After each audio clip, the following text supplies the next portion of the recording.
Hello friends, welcome back to my YouTube channel. आज की इस वीडियो में हम डिस्कस करेंगे लैप्रोस्कोपिक कोलिसिस्टेक्टमी के बाद पेशेंट को अपना किस तरह से ध्यान रखना चाहिए, साथ वालों को क्या सावधानी रखनी चाहिए और सराउंडिंग को किस तरह से मेंटेन करना चाहिए, इसके बारे में इस वीडियो में डिस्कस करेंगे। डिस्कस करने से पहले अगर आप मेरे चैनल पर नए हैं तो मेरे चैनल को सब्सक्राइब करें, वीडियो को लाइक करें, शेयर करें। कोलिसिस्टेक्टमी मतलब गॉल ब्लैडर के रिमूवल। हमारे शरीर में एक पित्त की थैली होती है जिसमें कोई इन्फेक्शन, कोई गांठ या फिर स्टोन के बनने की वजह से उसको रिमूव करने की आवश्यकता पड़ती है, उसको निकाला जाता है। जनरली पित्त की थैली का उपयोग होता है हमारे शरीर में, जो बाइल जूस हमारे लीवर के थ्रू प्रोड्यूस होता है उसको स्टोर करने का काम करता है पित्त की थैली मीन्स गॉल ब्लैडर। सर्जरी के 1 से 2 दिन के बाद पेशेंट को डिस्चार्ज कर दिया जाता है। पेशेंट को डिस्चार्ज करके उनको घर जाने के लिए कह दिया जाता है। मेजरली सर्जरी के बाद पेशेंट को पेन की कंप्लेन रहती है।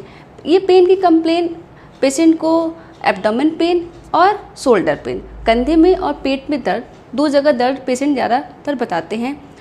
ये दर्द हो सकता है 2 वजह से होता है।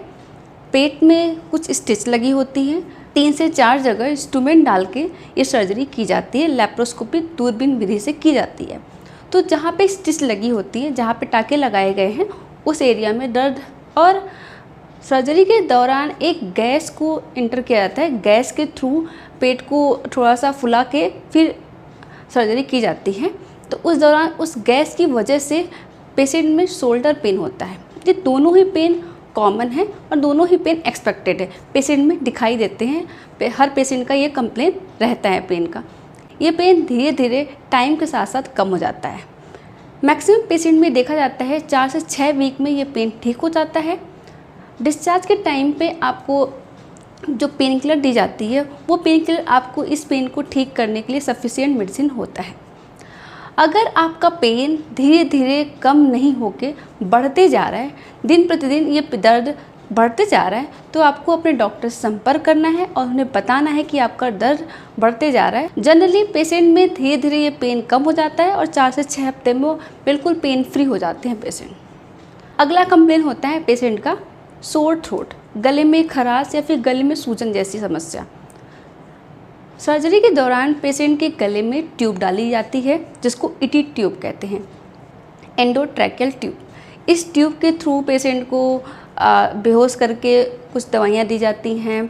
इस ट्यूब के थ्रू ही पेशेंट को अदर बेहोशी की दवाइयाँ दी जाती हैं।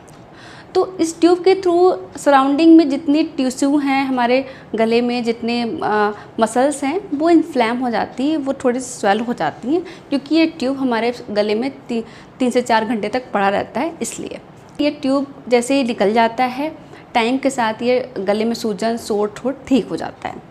अगर आपको लगता है कि आपके सोर थ्रोट गले में है और ये ठीक नहीं हो रहा है, तो आप वार्म वाटर से, गर्म पानी से गरारा कर सकते हैं और साथ में जो लोजेंजेस होते हैं, विक्स और स्टेप्सिल, इनको चूसने वाली जो गोलियां होती हैं उसको लेकर यूज़ कर सकते हैं। इससे भी आपको काफ़ी आराम मिलता है। अगला जो कंप्लेन है पेशेंट का सर्जरी के बाद जब डिस्चार्ज होकर घर जाते हो तो पेशेंट की कंप्लेन होती है कि उनको लूज मोशन होता है।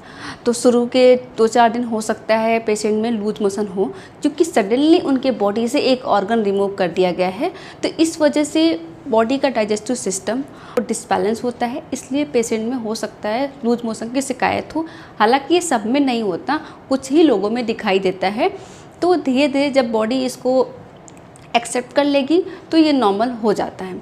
और दूसरा कारण है लूज मोशन का कि पेशेंट में एंटीबायोटिक्स चलती है। शुरू के 5 से 7 दिन तक एंटीबायोटिक्स चलती हैं, तो एंटीबायोटिक की वजह से भी लूज मोशन होने की शिकायत पेशेंट में होती है।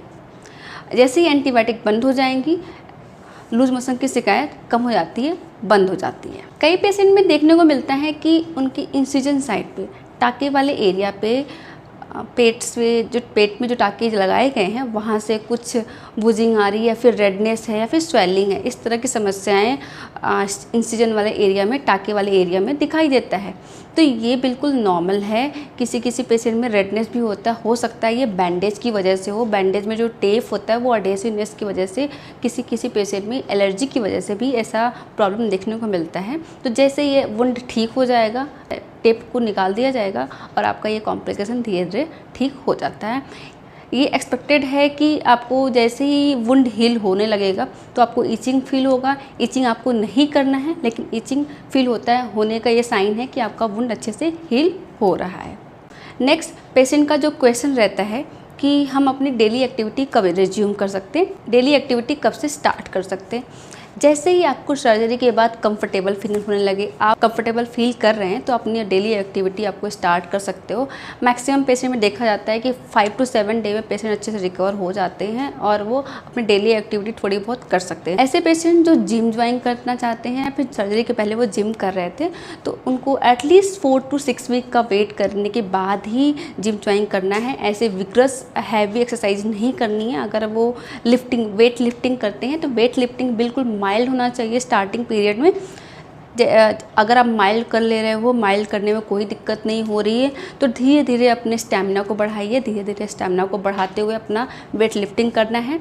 और ऐसे कोई एक्टिविटी आपको 4 to 6 वीक तक नहीं करना है जिसमें पेट पे आपके एब्डोमेन एरिया में प्रेशर बने, एब्डोमेन एरिया पे कोई भी दबाव बने। इस तरह की एक्टिविटी आपको नहीं करना है। ऐसे ही आपकी सर्जरी हो जाती है, आप डिस्चार्ज होकर जाते हो, घर जाते हो, तो आपका क्वेश्चन रहता है कि हम कब से हम नहा सकते हैं। तो आप डिस्चार्ज के टाइम पे, डिस्चार्ज के टाइम पे जब आपकी ड्रेसिंग होती है तो उस टाइम में आपका कुछ ऐसी ड्रेसिंग भी लगा दी जाती है जिसमें वाटरप्रूफ ड्रेसिंग होती है, जिसपे आप नहाने के बाद भी कोई दिक्कत नहीं है, आप नहा सकते हो बिल्कुल अच्छे से।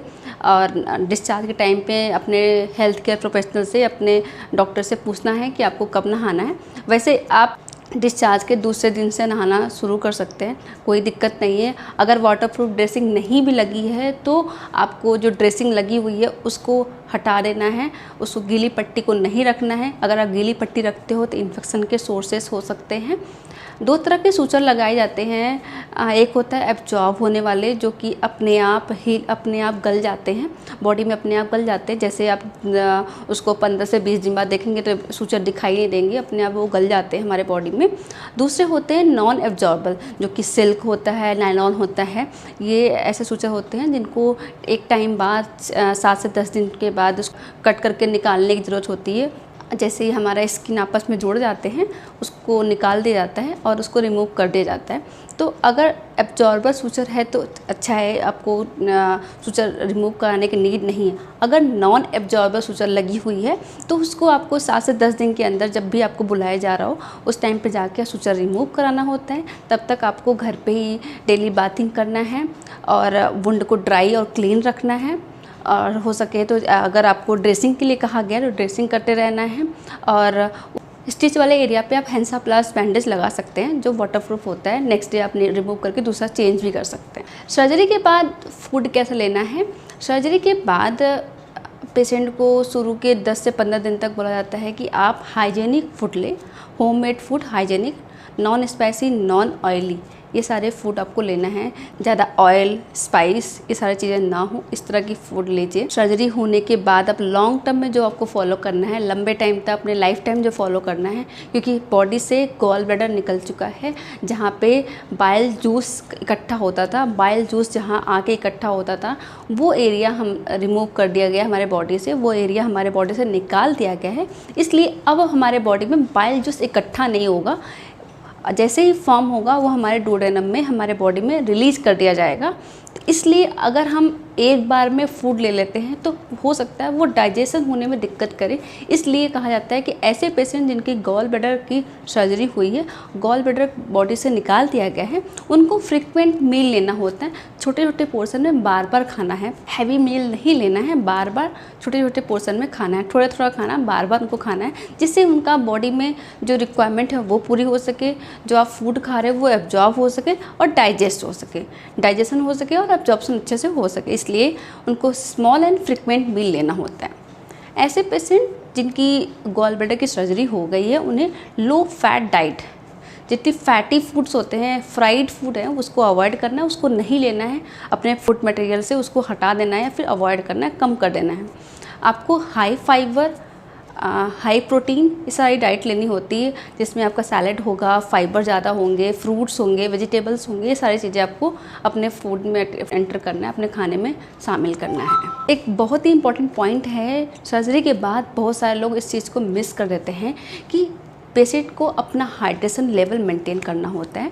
आप पानी जितना अच्छे से पिएंगे उतने अच्छे से आपकी बॉडी हाइड्रेट रहती है, आपके बॉडी में इलेक्ट्रोलाइट का बैलेंस अच्छा रहेगा, बॉडी में सोडियम पोटेशियम इलेक्ट्रोलाइट्स के बैलेंस अच्छे रहेंगे, जिससे आपकी रिकवरी फास्ट होती है। तो इसलिए आपको पानी के अमाउंट मेंटेन करना है। डेली आपको 2 से 3 लीटर पानी पीना है, पानी कम नहीं करना है, जिससे आपके बॉडी में जो इलेक्ट्रोलाइट है वो इम्बैलेंस ना हो और आपकी रिकवरी फास्ट हो सके। लास्ट में मैं कुछ रेड फ्लैग्स के बारे में बात करूंगी कि रेड फ्लैग्स क्या होते हैं, कब आपको अपने डॉक्टर के पास जाना है, कब अपने हेल्थ केयर प्रोफेशनल को दिखाने जाना है कि अब प्रॉब्लम की घड़ी आ गई है, अब प्रॉब्लम है। ये सारे कुछ ऐसे पॉइंट्स हैं, आप इसको नोट कर लीजिए या फिर इसको ध्यान रखिए कि अगर सर्जरी के बाद ये सारे पॉइंट्स आपको दिखाई देते हैं, ये सारे प्रॉब्लम अगर आपको दिखाई देते हैं तो अपने डॉक्टर से तुरंत मिलना है, इसको इग्नोर बिल्कुल भी नहीं करना है। कुछ सिम्टम्स हैं रेड फ्लैग्स में, फीवर, वॉमिटिंग के साथ येलो कलर का जो वॉमिटस है वो येलो कलर का लिक्विड कुछ आ रहा हो, और पेशेंट को कंटिन्यूस पेन हो रहा है, पेन की इंटेंसिटी बढ़ते जा रही है, ऐसा कुछ हो रहा है, या फिर आँखों का वाइट पोर्शन जो है वो येलो होते जा रहा है। पेशेंट स्टूल पास तो कर रहा है लेकिन स्टूल ग्रे कलर का आ रहा है, येलो ना होकर ग्रे कलर का हो रहा है। तो इस तरह की अगर कोई भी समस्याएं अगर पेशेंट को दिखाई देती है, किसी भी तरह की समस्याएं आपको नोटिस करते हो आपके पेशेंट में इस तरह की समस्याएं दिख रही हैं, तो तुरंत अपने डॉक्टर से मिलना है, इस सिम्टम को इग्नोर नहीं करना है।